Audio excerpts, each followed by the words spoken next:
موږ د خپلو خپرونو په دوام باندې ښه وګڼله او ومو غوښتل چې تاسو ته د ځینو سیمو پر دود او کلتورونو باندې خبرې وکړو، خپرونه جوړه کړو.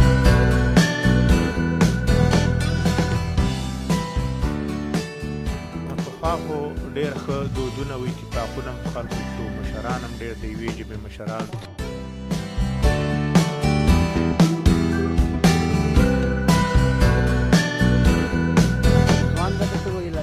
ځوانان یاستئ، څنګه میلې بنډارونه رسم و رواج ورسره؟